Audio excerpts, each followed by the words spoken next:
కుటుంబంలో సమృద్ధిని పొందుకోలేకపోతున్నాము, కుటుంబాల్లో ఆరోగ్యం పొందుకోలేకపోతున్నాము, కుటుంబంలో సమస్యల నుంచి విడిపించబడలేకపోతున్నాము. నువ్వు నిజ దేవుని నమ్ముకొని, నిజ ఆరాధికులను నమ్ముకొని, మాటతో సమస్తం చేయగలిగిన దేవుని నమ్ముకొని కూడా నువ్వు ఇంకా కుంగిన స్థితిలోనే ఉన్నావు, ఇంకా వెనకబడిన స్థితిలోనే ఉన్నావు. ఆత్మీయ జీవితంలో నీ స్థితి ఈరోజు ఏ పరిస్థితిలో ఉందో ఒక్కసారి నీ అంతరంగాన్ని నువ్వు పరిశోధన చేసుకోమని ప్రభు మాట్లాడుతూ ఉన్నాడు. రెండు కళ్ళు మనకి ఇచ్చినప్పుడు మన అంతరంగంలో ఒక కంటిని పెట్టి చూడాలంటే మన అంతరంగాన్ని మనమే పరిశోధించి చూసుకోవాలంట. దేవునికి స్తోత్రం చెబుదామా? హల్లెలూయా చెబుదామా? అందరం రెండు చేతులు ఎత్తి హల్లెలూయా. ఎందుకంటే ఆనాడు ఆకాను అనే ఒక వ్యక్తి ఉన్నాడండి. మన బైబిల్లో చూసినట్లయితే యెహోషువ గ్రంథము 7వ అధ్యాయము 1వ వచనం మనం చూద్దాం ఒకసారి.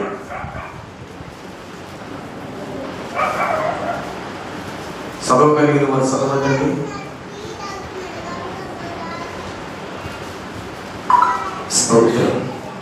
అందరికన్నా బైబిల్ నుండి అందరికి చదవచ్చు. ప్రైజ్ లార్డ్ చెప్పండి. హల్లెలూయా. మంచిది చదవండి. శపితమైన దాని విషయంలో యెహోషువ గ్రంథము 7వ అధ్యాయం 1 నుంచి.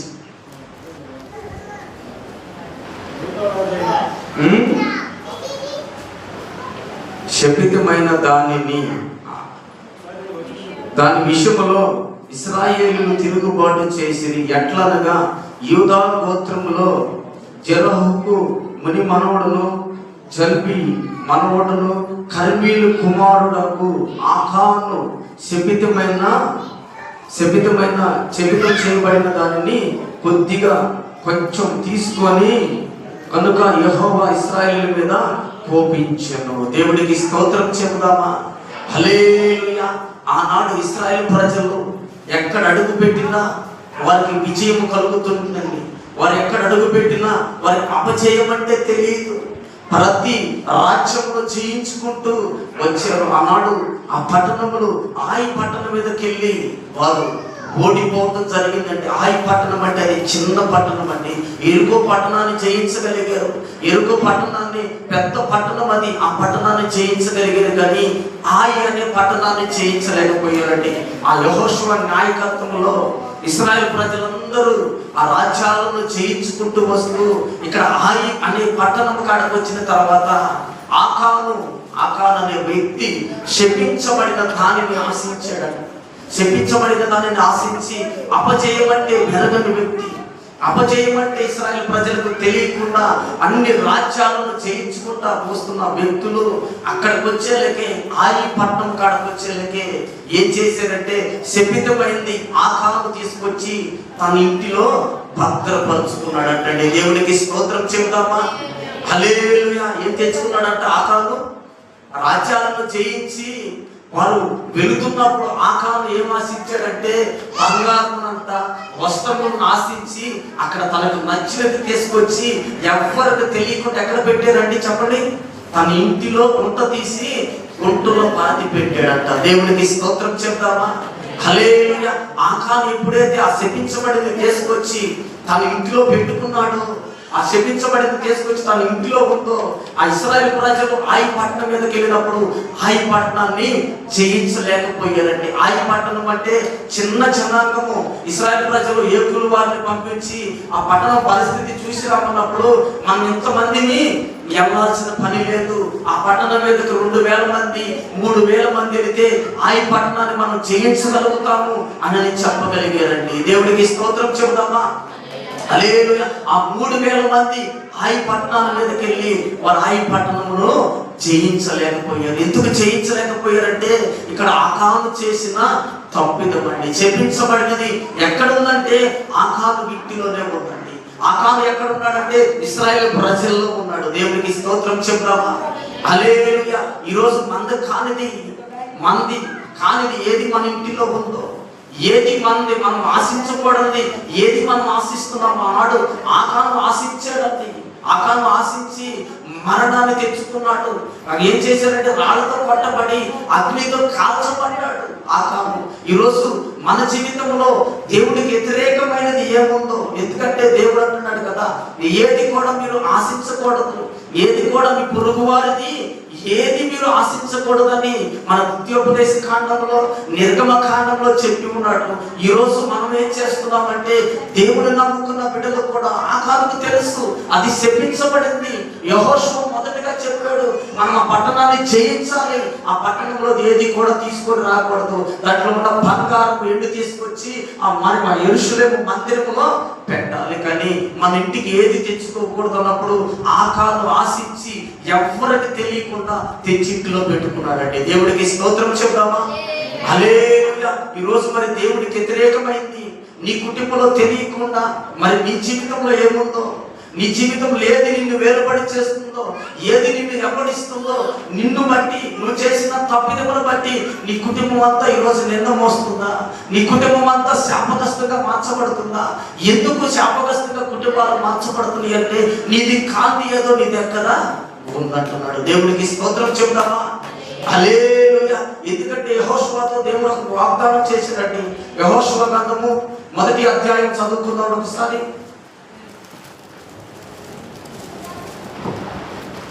చదవండి.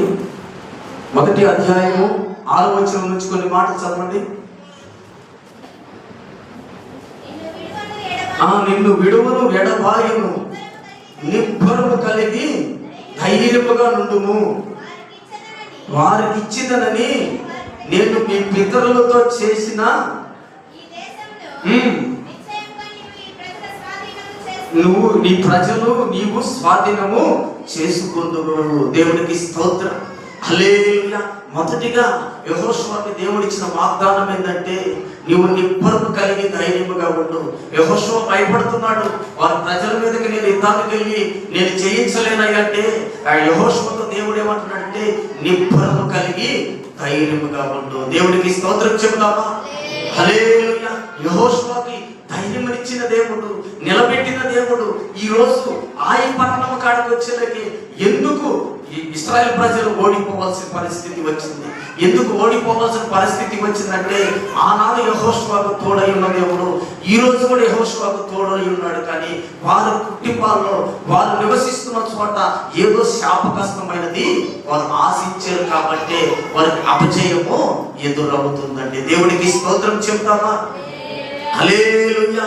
మనం నిర్గమకాండం మనం చూసినట్లయితే నిర్గమకాండము 20వ అధ్యాయము 12వ వచనం, నీ దేవుడైన యెహోవా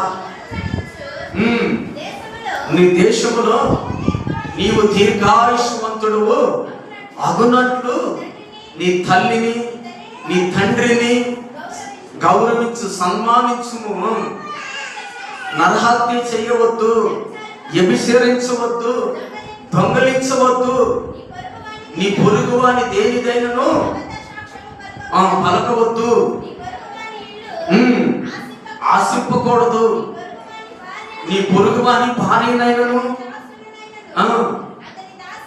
అతని దాసినైనను అతని ఎద్దునైనను అతని గాడిదనైనను నీ పొరుగువారి దేనిని కూడా ఆశింపకూడదంట. దేవుడికి స్తోత్రం. హల్లెలూయా. ఇక్కడ దేవుడు ఏం చెబుతున్నాడు? నీ పొరుగు వారిని దేనిది కూడా ఆశింపకూడదు. ఈరోజు ఇశ్రాయేల్ ప్రజలు ఓడిపోవటానికి, ఆయి పట్టణాన్ని జయించలేకపోవటానికి కారణం ఏంటయ్యా అంటే వారు దేవుడికి వ్యతిరేకముగా నడిచారండి. ఎలా నడిచారంటే ఆకాను దేవుడు తన పని చేశాడు. నీ పొరుగు వాడిది దేనిని కూడా నీవు ఆశింపకూడదు. దేవుడికి స్తోత్రం చెప్తామా? హల్లెలూయా. నీ పొరుగు వాడిది కలిగి ఉన్న దేనిని కూడా ఆశ కలిగి ఆశించకూడదంట.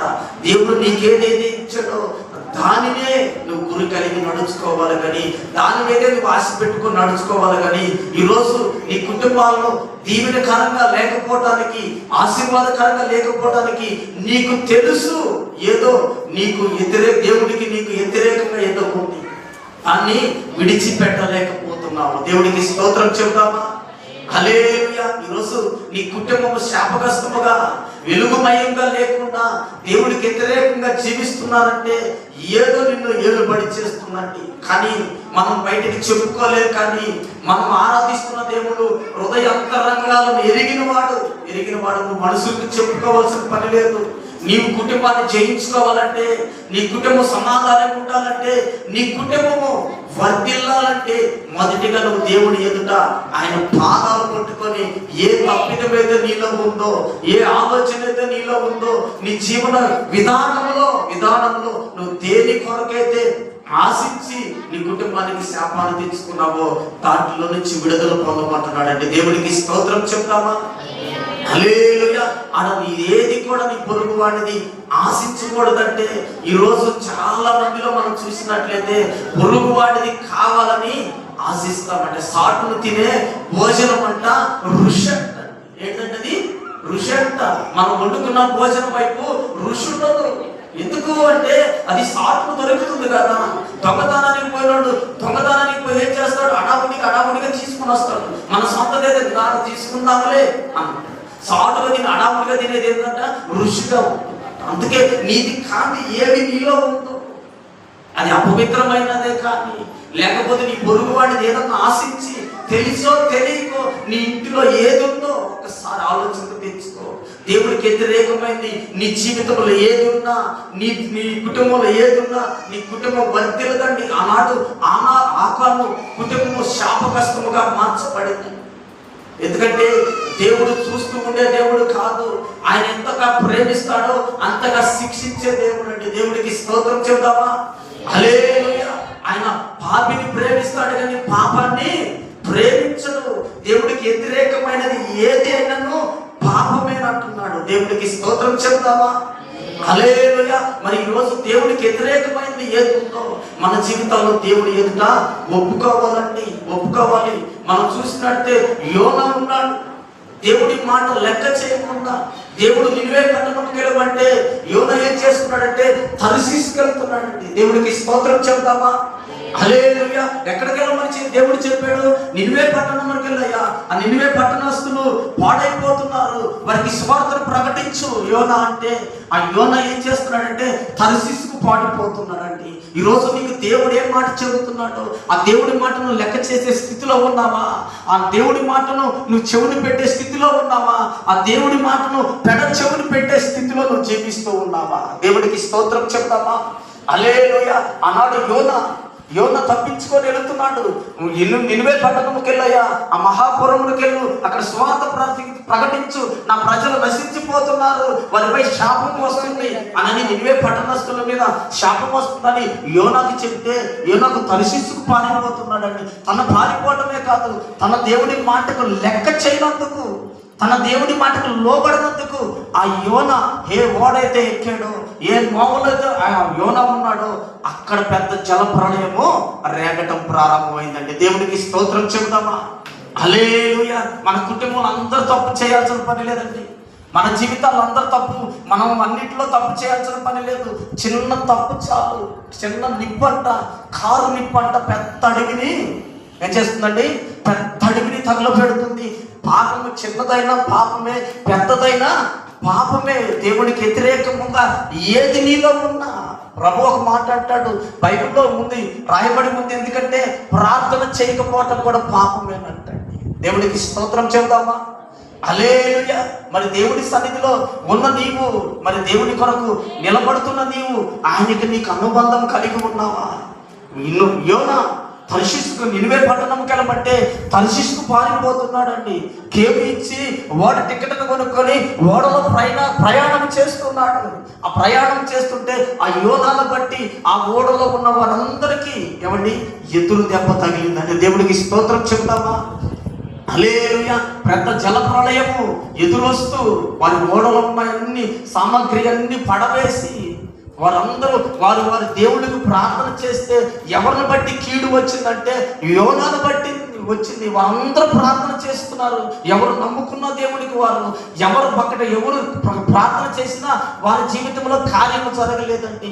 ఎవరి ద్వారా తప్పు జరిగిందో, ఎవరైతే ఆ దేవుని మాటకు వ్యతిరేకించి ఆ ఓడలో ఉన్నారో ఆ వ్యక్తి ఒప్పుకున్నప్పుడు ఆ జల ప్రళయము, ఆ ప్రవాహము ఆగిందంటే, ఆ తుఫాను, ఆ జడియ వానలు ఆగి ఆ నెమ్మదిగా ఓడ నిలవటం ప్రారంభమైంది. దేవుడికి స్తోత్రం, హల్లెలూయా. ఎప్పుడైతే ఆ యోనా ఒప్పుకున్నాడో, నేనేనయ్యా ఆ దేవుడికి వ్యతిరేకంగా, దేవుడు నినివే పట్టణంకి వెళ్ళమంటే నేను ఇదిగో ఇలా తర్షీషుకి ప్రయాణమై వెళుతున్నాను, నేనే దేవుడికి వ్యతిరేకంగా, ఆ జీవం కలిగిన దేవుడికి వ్యతిరేకంగా ఉన్నానని ఎప్పుడైతే ఒప్పుకుంటాడో, నన్ను ఎత్తి నీళ్ళలో పడవేయమన్నప్పుడు ఆ నీళ్ళలో పడవేస్తారో అప్పుడు వారు ఓడంతా నిమ్మలమైందంటే దేవుడికి స్తోత్రం చెప్తామా?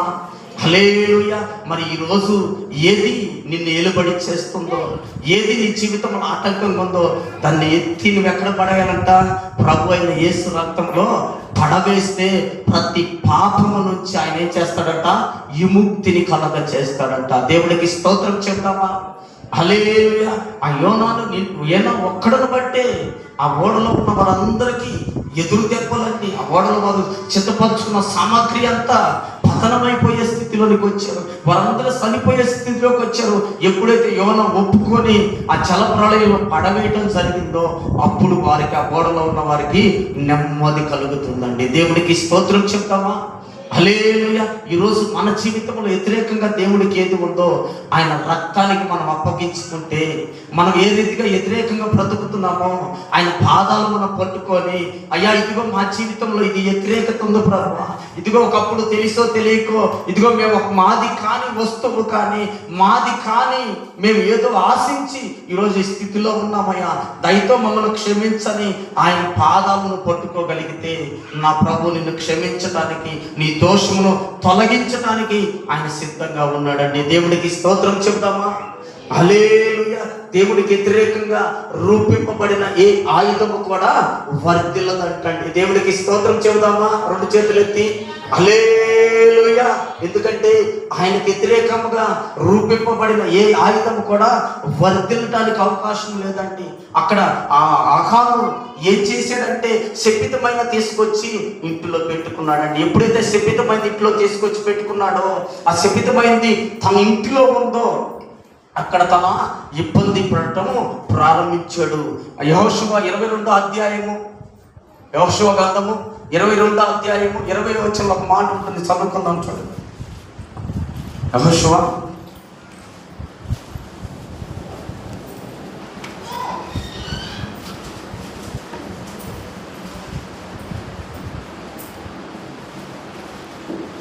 అరే ప్రైజ్ ది లార్డ్.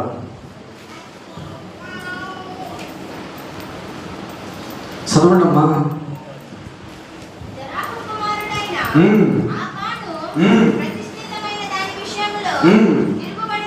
తిరుగుబడినప్పుడు ఇశ్రాయేలీల సర్వ సమాజం మీదికి కోపం రాలేదా? తన దోషముల వల్ల ఆ మనుషుడు ఒక్కడే మరణమాయన. దేవుడికి స్తోత్రం చెబుదామా? హల్లెలూయా. తన చేసిన పనిని బట్టి తన మీదకి ఇశ్రాయేలు ప్రజలకి శాపం రావడమే కాదండి, ఆకాను చేసిన పనికి ఏం జరిగిందో తెలుసా? తన ఒక్కడే మరణించబడలేదంట, తన కుటుంబమే పతనమైపోయిందంటండి. దేవుడికి స్తోత్రం చెబుతామా? హల్లెలూయా. తనొక్కడే మరణించడం కాదు, శిక్షకు తనొక్కడే పాత్రుడు కాదు, తన కుటుంబం అంతటికి శాపాన్ని తెచ్చిపెట్టాడండి. దేవుడికి స్తోత్రం చెప్పండి. హల్లెలూయా. యెహోషువ గ్రంథము 6:24 ఒకసారి చూడండి చివరిగా.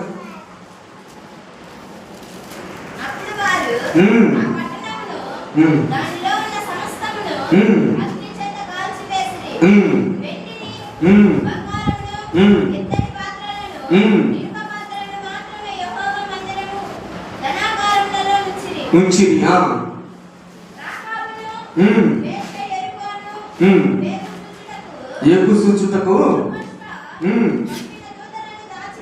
దాచిపెట్టి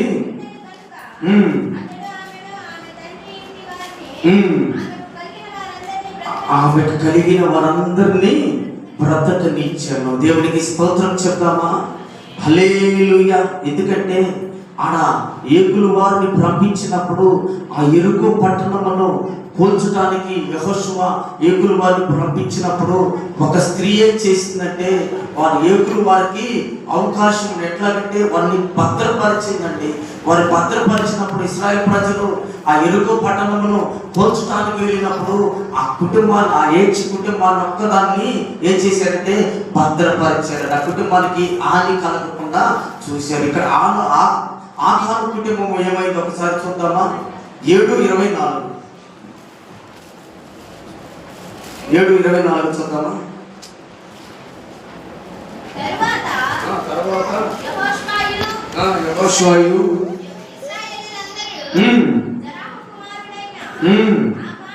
ఆకానును ఆ వెండిని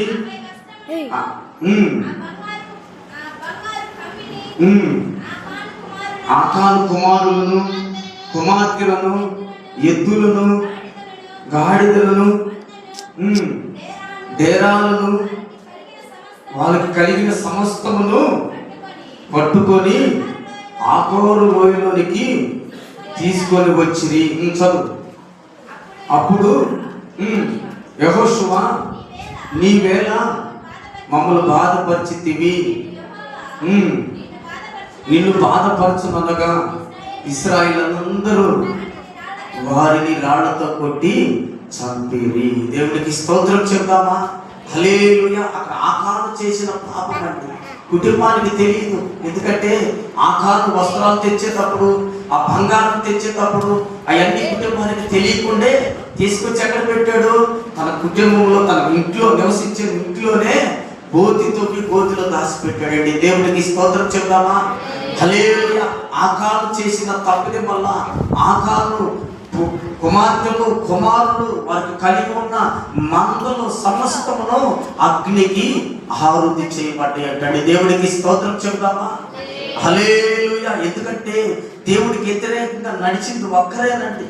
ఆ ఒక్కరి వల్ల ఎవరికి శాపం వచ్చిందంటే కుటుంబం అంతటికి శాపం వస్తుందండి. మరి ఈరోజు దేవుడి బిడ్డగా ముద్రించబడుతున్న నీవైనా నేనైనా మనం ఎలా జీవించాలంటే మన కుటుంబానికి శాపం రాకుండా, మన కుటుంబానికి మనము నష్టపోయినా సరే ప్రభుని కనపరిచే స్థితిలో ఉండాలంటే దేవునికి స్తోత్రం చెప్తామా? హల్లెలూయా. మనం నష్టపరచబడటం ఏందయ్యా అంటాం. కొన్నిసార్లు కొన్ని లోకములు కావాలంటే కొన్నిటికి మనము బానిసలు కావాలి, కొన్నిటిని మనము ఆశించాలి ఈ లోకంలో. అందుకని మనం నష్టపోయినా నా ప్రభు కొరకు నిలబడాలి. దేవుడికి స్తోత్రం చెప్తామా? హల్లెలూయా. ఆనాడు షడ్రక్ మెషక్ అబేద్నెగోలు ఉన్నారు. వారు ఆ దేవుడిని ఒక ప్రతిమను, రాజు ఒక ప్రతిమను చేసి ఆ ప్రతిమకు మొక్కమంటే మేము జీవం కలిగిన దేవుడిని మేము ఆరాధిస్తున్నాము, ఆ ప్రతిమకు మేము ఎలా మొక్కుతాము అని అగ్నిలో పడటానికైనా సిద్ధపడ్డారండి. దేవుడికి స్తోత్రం చెప్తామా? హల్లెలూయా. వారు అగ్నిలో పడి కాలటానికని సిద్ధపడ్డారు. మా దేవుడు మమ్మల్ని రక్షించగలిగిన వాడు.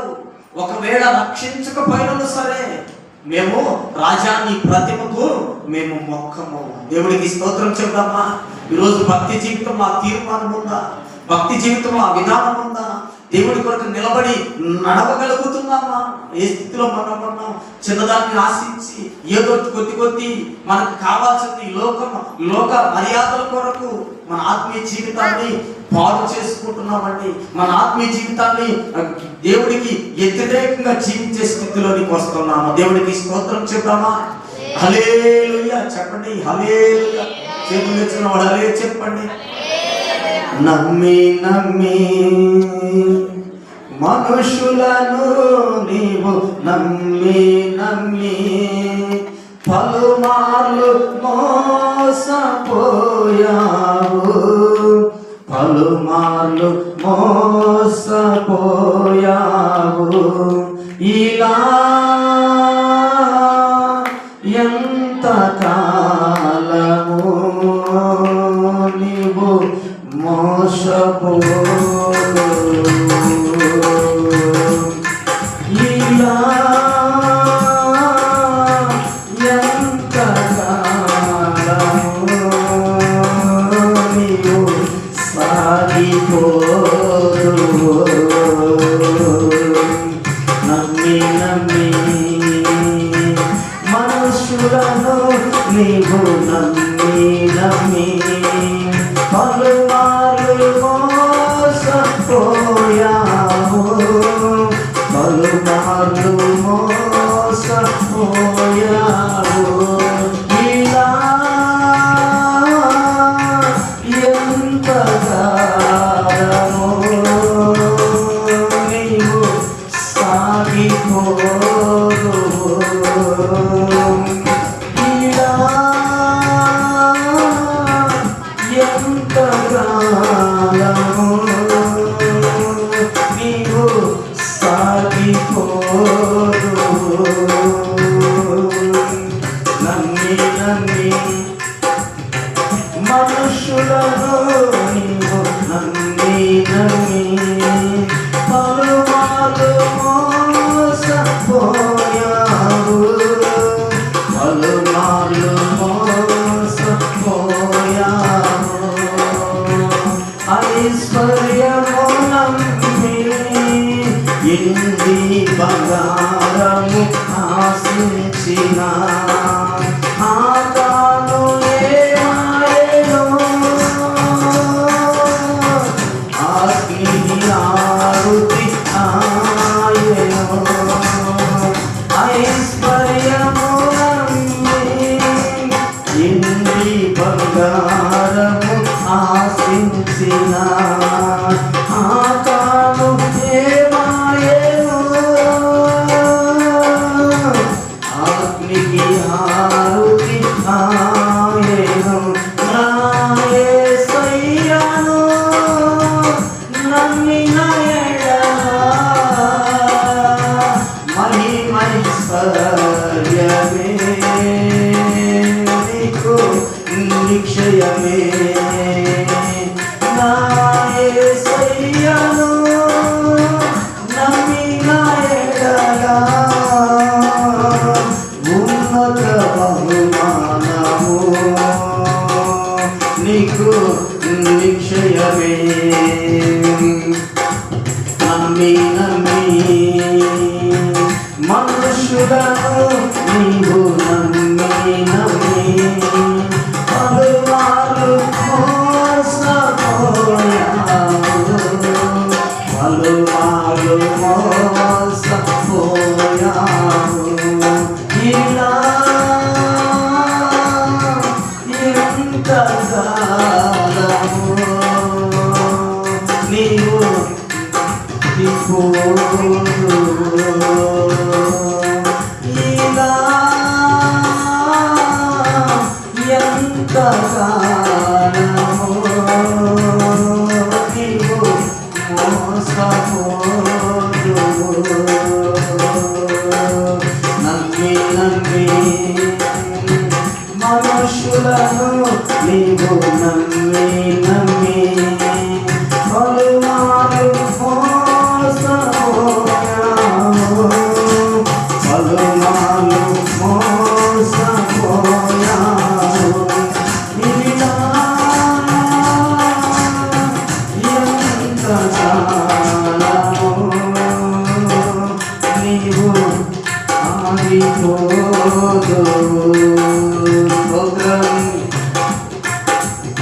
హల్లెలూయా. దేవునికి స్తోత్రం చెబుదామా?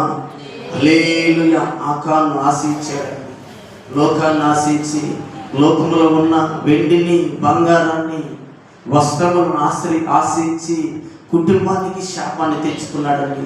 ఆ శాపము తన ఒక్కడి మీదే ఉందంటే లేదండి, తన కుటుంబం తన బిడ్డలు చివరికి తను నివసిస్తున్న డేరా కూడా అంటే ఆ రోజు ఇశ్రాయేలు ప్రజలు ఆ ఇరుకో పట్టణంలో సమీపించుకుంటూ వస్తున్నప్పుడు వారు డేరాలు వేసుకొని నివసించేవారండి. వారు నివసిస్తున్నది ప్రతి ఒక్కటి అగ్నికి హారతి అయిందంటండి. దేవునికి స్తోత్రం చెప్దామా? హల్లెలూయా. ఆయనకి కలిగి ఉన్న సమస్తం అంట, ఆకారుకు కలిగి ఉన్న సమస్తమును అగ్నిలో ఆహుతి జరుగుతుంది. దేవుడికి స్తోత్రం చెప్దామా? హల్లెలూయా. ఆనాడు అగ్నికి వాళ్ళు రాళ్లతో పట్టబడి చంపబడి అగ్నికి ఆహుతి అయ్యారు. ఈరోజు అదే విధముగా అదే శాపంలో అదే పాపంలో మనం నివసిస్తే రేపు నిత్య అగ్నిగుండం అండి. ఆ రోజు వారు అగ్నిలో రాళ్లతో కొట్టి అగ్నిలో పడవేస్తే కాలి చనిపోయారు. కానీ ఈ రోజు అదే జీవితాన్ని మనం జీవిస్తూ ఉంటే, అదే శాపగ్రస్తమైన రోత బ్రతుకును మనం జీవిస్తూ ఉంటే, ఈ రోజు రేపు ప్రభు రాకడ సమయం దగ్గరికి వస్తుంది. అక్కడంట అగ్ని ఆరదంట, పురుగు సావదంట. ఆనాడు వాళ్ళు ఒక్కరోజే తగలబడ్డారు, ఒక్కరోజే వారిని కొట్టారు, బాధపడ్డారు, తర్వాత కాల్చబడ్డారు. వారి జీవితం అంతటితో క్లోజ్ అయిపోయిందండి. ఈరోజు ఆ శాపాలలో మనకుంటే, ఆ ఉగ్రతలో మనకుంటే, దేవుడు నీ కొరకు నా కొరకే తన యమన రక్తాన్ని చిందించాడంటే, తన కల్వరి శిలువలో ప్రాణాన్ని అర్పించి ఉన్నాడు కనుక మనిషి అన్నాక ఏదో ఒక పాపంలో, ఏదో ఒక శాపంలో తెలిసో తెలియక కొనసాగుతూ ఉన్నప్పుడు వాటన్నిటిలో నుంచి విడిపించబడాలండి. వాటన్నిటిలో నుంచి విడిపించబడి ఆయన రక్తంలో, ఆయన చిందించిన గొర్రెపిల్ల రక్తంలో మనం తెలుపు చేసుకుంటే రేపు ఆ నిత్య అగ్నిగుండంలో నుంచి మనము తప్పించబడతామండి. ఏ శాపగ్రస్తమది ఆయన రక్తంలో మనం కడగబడకుండా, మన కుటుంబంలో శపితమైనది ఏది ఉన్నా మన కుటుంబంకు శాపం వస్తుంది కనుక ఆనాడు ఆకాను కుటుంబం అంతా అగ్నిలో, ఆ అఘోరు లోయలో అగ్నిలో తగలబెట్టబడ్డారండి. రేపు నిత్య అగ్నిగుండం అంట. ఆడ అగ్ని ఆరదంట, పురుగు సావదంట, నిత్యం వేదన పడుతూనే ఉండాలంట. మరి ఈరోజు నీవైనా నేనైనా దేవుడికి వ్యతిరేకమైన ఏ మాటన్నా మాట్లాడి ఉంటే, ఏ పనైనా చేసి ఉంటే, ఈ రోజైనా ఆయన పాదాలు పట్టుకొని మరొక మారి నీ రక్తంలో నన్ను పరిశుద్ధపరచయ్యా, పవిత్రపరచయ్యా, నీ రాజ్యానికి నన్ను చిత్తపరచు ప్రభువా, నేను అగ్నిగుండంలోనికి వెళ్ళకూడదు ప్రభువా, నేను నిత్య రాజ్యంలో ఉండాలని నువ్వు ఈరోజు ప్రార్థన చేయగలిగితే ఆ శాపాన్ని తొలగిస్తాడు. ఆయన వచ్చిందే నీ శాపాన్ని, నీ పాపాన్ని ఆయన భుజం మీద వేసుకొని ఆయన కల్వరి శిలువలో రక్తాన్ని చిందించుట కొరకు, నీ కొరకు ఆయన ప్రాణం పెట్టుట కొరకు, నిన్ను బ్రతికించుట కొరకు ఆయన ఈ లోకానికి దిగి వచ్చి నీ కొరకు నా కొరకు తన రక్తాన్ని చిందించి మరణించి మూడో దినమున ముక్షించేడిన లేచిన దేవుడు రేపు మరలా నేను రాబోతూ ఉన్నానంటున్నాడు. దేవునికి స్తోత్రం చెప్తామా? హల్లెలూయా. ఆయన వచ్చే వరకు నువ్వు పవిత్ర జీవితం కలిగి ఉంటేనే, నిష్కపటమైన మనస్సు, ఏది కూడా మలినమైనది కానీ ఏది నీలో ఉన్నా దేవుని రాజ్యానికి మనము హక్కుదారులు కావండి. మన 10 మంది కన్యకల గురించి అనేక మార్లు విని ఉంటాము. ఐదుగురేమో బుద్ధి కలిగిన కన్యకలని రాయబడి ఉంది, 5గురేమో బుద్ధి లేని కన్యకలని రాయబడి ఉంది. ప్రభు వచ్చినప్పుడు బుద్ధి కలిగిన కన్యకలు చిత్తపడి ఉన్నారు, ప్రభు వచ్చినప్పుడు ఎత్తబడి ఉన్నారు. ప్రభు వచ్చినప్పుడు చిత్తపడిన వారు ఎడవబడ్డారు. రేపు నీవైనా నేనైనా దేవుడి కొరకు చిత్తపడకపోతే, దేవుడి రాజ్యం కొరకు చిత్తపడకపోతే మనము కూడా ఎడవబడతామండి. ఆ ఎడవబడితే నిత్య అగ్నిగుండంలోనికి మనం వెళ్ళాలి. ఆ నిత్య అగ్నిగుండంలో అగ్ని ఆరదంతా, పురుగు సావదంట. అంటే ఇక్కడ మనము ఏదైనా కాలితే, ఒక వ్యక్తి కాలిపోతే ఒక రోజుకే చనిపోతాడు. అక్కడ కాలిపోతే చనిపోవడానికి లేదు. మనిషి యుగాయుగాలు ఆత్మ కాలుతూనే ఉంటుంది. అగ్నిలో నిత్యం అగ్ని మండుతూనే ఉంటుంది. దేవుడితో నీవు ఉన్నావంటే ఆ పరలోకంలో దేవుడితో యుగాయుగాలు నువ్వు నివసించగలుగుతావు. దేవుడికి వ్యతిరేకంగా, దేవుడికి ఆయాస్కరంగా నువ్వు బ్రతికుంటే నిత్య అగ్నిగుండంలో నిత్యం కాలుతూనే ఉండాలి. నువ్వు లేదు నేను పాపాన్ని, శాపాన్ని విడిచిపెట్టుకొని నా దేవుడి రక్తంలో కడగబడి నేను ఇది మొదలుకోనైనా నా దేవుడి కొరకు నేను జీవిస్తానని నువ్వు పశ్చాత్తాపడి ఆయన పాదాలు పట్టుకోగలిగితే నువ్వు ఆయన రాజ్యంలో ఉండగలుగుతావండి. ఆకాను చేసిన తప్పిదం వల్లే తన కుటుంబం అంతా శాపగ్రస్తుగా మార్చబడి, కుటుంబంలో కలిగి ఉన్న పిల్లలు, మందలు సమస్తమును అగ్ని ఆహుతి అయిందండి. ఈరోజు నువ్వు ఎంత సంపాదించుకున్నా, ఏది చేసుకున్నా ఆ దేవుడు నీకు లేకపోతే, ఆ దేవుడు నీలో లేకపోతే ఏది నీకున్నా నీ జీవితం సున్నా అని ప్రభు చెబుతూ ఉన్నాడు. దేవుడికి స్తోత్రం చెప్తామా? హల్లెలూయా. నువ్వు దేవుడి కలిగింది కొద్దిలో నీవున్నా, నమ్మకంగా నీవుంటే రేపు దేవుడితో యుగాయుగాలు ఉంటామండి. దేవుడిని నిత్యం ఆరాధిస్తూ, దేవుడి కనపరుస్తూ, దేవుడి ఎదుట బడా నమ్మకమైన మంచి దాసుడని చేయి పట్టుకొని దగ్గరకు తీసుకుంటాడంటే ఆయన నిన్ను కౌగిలించుకుంటాడు, ఆయన నిన్ను హక్కును చేర్చుకుంటాడు. నీ కొరకే కదా నేను ప్రాణం పెట్టింది, నీ కొరకే బిడ్డ నేను ప్రాణం పెట్టింది అన్నట్టుగా నీవు ఆయన ప్రాణం పెట్టినా దానికి తగినట్లుగా నువ్వు జీవించగలిగితే, ఆయన నీ కొరకు సిందించిన రక్తం కొరకు నువ్వు ప్రయాసపడగలిగితే ఆ రాజ్యంలో నీవు ఉంటావండి. నీవు ఇంతవరకు ఏది శాపగ్రస్తమైనది నీ కుటుంబంలో ఉన్నదో దాన్ని తీసి పారవేయి. అది ఎంతదైనా సరే. ఆకాను అన్ని చెప్పుకోలేదండి. తీరా ఎవరు మనం ఎందుకు జయించలేకపోతున్నామని యెహోషువ దేవుని ఎదుట పాదాలు పట్టుకున్నప్పుడు, అయ్యా ఎందుకు మేము జయించలేకపోతున్నాము, ఎరుకో గోడలను కూల్చగలిగాము, ఎరుకో పట్టణాన్ని జయించగలిగాము, ఈ పట్టణం చిన్నదే కదయ్యా, దాన్ని మేము ఎందుకు జయించలేకపోతున్నామంటే మీలో శాపగ్రస్తమైనది మీలో ఉంది. దేవుడికి స్తోత్రం చెబుదామా? హల్లెలూయా. ఈరోజు మనలో ఏ శాపగ్రస్తమైనది ఉందో మరి ఈరోజు దేవుడు మనతో మాట్లాడుతుండగా అది ఏదైనా సరేనండి తీసి పక్కన పడవేయి. నీ జీవితాన్ని ప్రభుకు అప్పగించుకో. నీ జీవితాన్ని ప్రభుకు అప్పగించుకుంటే నిన్ను బట్టి నీ కుటుంబం వర్ధిల్లుతుంది, నిన్ను బట్టి నీ నివాస స్థలము కూడా వర్ధిల్లుతుందండి. దేవుడికి స్తోత్రం చెబుదామా? హల్లెలూయా. నీలో ఏదున్నా శాపగ్రస్తమైనది దేవుని బిడ్డగా నువ్వు ముద్రించబడి ఉన్నావు. దేవుడికి వ్యతిరేకంగా ఏది ఉన్నా నువ్వు తొలగించుకో. ఎందుకంటే నా దేవుడు ప్రార్థన వినలేని వాడు కాదు, సహాయం చేయలేని వాడు కాదండి. సమస్తమును చేయగలిగిన దేవుడు, మాటతో సమస్తమును సృష్టించగలిగిన దేవుడు. నీ జీవితంలో మేలు జరగట్లేదంటే నువ్వెందుకో ఒకసారి ఆలోచించుకో. దేవుడికి వ్యతిరేకమైన నాలో ఏమన్నా ఉందేమో అని ఒకసారి ఆలోచించగలిగితే దేవుడే తక్షణమే నీ పట్ల కృప చూపించి ఆ మలినాన్ని తొలగించి నేను తన బిడ్డగా అంగీకరించుకుంటాడు. తను నీకు ఏది కావాలో తగిన సమయంలో దేవుడు ఇచ్చి నడిపిస్తాడు. ఈ లోకంలో ఇవ్వడమే కాదు, నిన్ను తన పరలోక రాజ్యానికి చేర్చుకుంటాడు. నువ్వు దేవుడికి వ్యతిరేకంగా జీవిస్తే దేవుడు అంటున్నాడు, నేనే మార్గమును సత్యమును జీవమును, నా ద్వారా తప్ప ఎవడు తండ్రి వద్దకు రాలేడు అని. మరి ఈరోజు నువ్వు దేవుడిని కలిగి ఉంటేనే, దేవుడిని నమ్ముకొని ఉంటేనే, దేవుడి మీద నువ్వు గురి కలిగి ఉంటేనే ఆయన ఒక్కడే పరలోకానికి తీర్చగలగలిగిన ఏకైక దేవుడు అండి. దేవుడికి స్తోత్రం చెప్దామా? హల్లెలూయా. మనకు కలిగి ఉన్నది ఏది కూడా మనల్ని పరలోకం మీద తీసుకెళ్ళలేదు. హైదరాబాద్ తీసుకెళ్ళొచ్చు, అమెరికా తీసుకెళ్ళొచ్చు, ఏమండి ఇంగ్లాండ్ తీసుకెళ్ళొచ్చు, ఈజిప్ట్ తీసుకెళ్ళొచ్చు. మనకు ఆ డబ్బు ఉంటే ఎక్కడికైనా వెళ్ళొచ్చు. కానీ పరలోకానికి వెళ్ళాలంటే ఏం చేయాలా? ప్రభు నామమును బట్టి తప్పితే ఎప్పుడు కూడా పరలోక రాజ్యమును సమీపించలేరట. మరి ఆయన నామాన్ని బట్టి మనము పరలోక పట్టణానికి వెళ్ళాలంటే ప్రభు అంటున్నాడు కదా, నేను పరిశుద్ధుడిని, మీరును పరిశుద్ధులై ఉండండి. మీలో ఏదైనా శాపగ్రస్తమైనది ఉంటే తీసివేసుకొని ఆయన పాదాలు పట్టుకుంటే ఈ క్షణమే ప్రభు క్షమించి నిన్ను నీ కుటుంబాన్ని వర్ధిలింపు చేస్తాడు. వర్ధిలింపు చేయడమే కాదు, నీకు రక్షణను ఇస్తాడు. రక్షణ కలిగి నీవు దేవుడు తప్పిపోయి ఉంటే మరలా నిన్ను స్థిరపరుస్తాడు. పేతురు నీళ్ళ మీద నడిచాడు, దేవుడి మీద విశ్వాసం ఉంచి దేవుడితో అడుగులేస్తూ ముందుకు నడిచాడండి.